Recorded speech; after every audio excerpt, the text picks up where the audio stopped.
Hello student, welcome back to learning hub.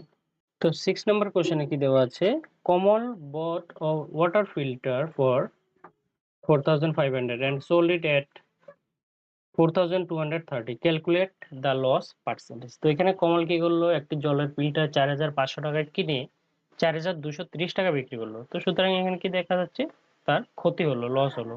তো সুতরাং তার কি করতে হবে, তার শতকরা লোকসান বের করতে হবে। তো সুতরাং আমরা লিখে নিতে পারি সলিউশন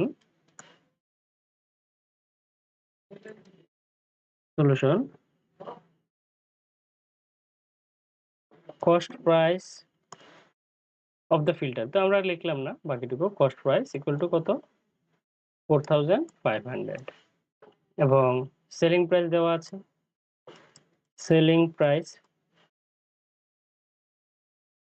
4230। তো সুতরাং এখানে যেহেতু কি আছে, আমাদের এখানে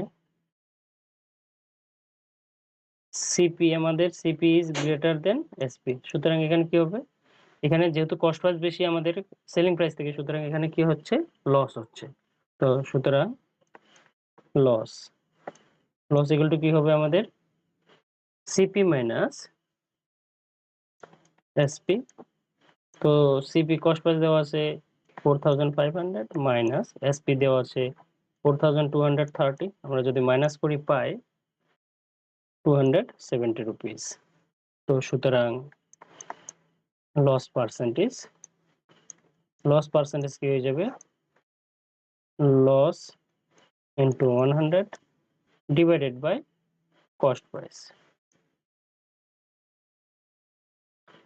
তো এখানে লস হচ্ছে 270 ইন্টু 100, কস্ট প্রাইস 4500।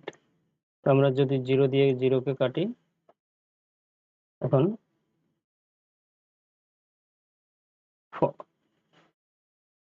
270 কে যদি 45 দিয়ে ডিভাইড করতে হয়, তাহলে আমরা 5 দিয়ে ডিভাইড করতে পারি। 5 দিয়ে যদি ডিভাইড করি পাই 9, এবং 5 দিয়ে 270 কে ডিভাইড করলে হয়ে যাবে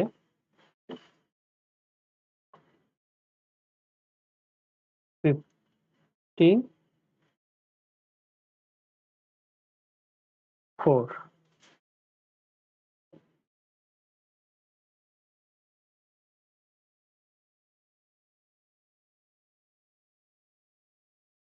এবং আমরা যদি 9 দিয়ে এখন ডিভাইড করি, 9 1 যা 9, 9 6 যা 54। তো 9 দিয়ে 54 কে একবারে কাটা গেল। তো সুতরাং কত পেলাম, 6%। তো সুতরাং আমাদের আনসার কি হয়ে গেল, আনসার হয়ে যাবে